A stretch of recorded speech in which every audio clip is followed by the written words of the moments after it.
Бақбек қызы фамилиям Нұрбатым. Құман айдың жапасына шыққан затым. Әкем аты Бақбек Асқатау, анам аты Гүлзия Аяужан.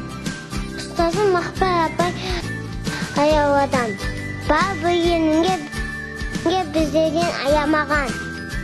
Берекесін сияға, өлкемізге күзгеді, жемістерді жинауға шақырады біздерді.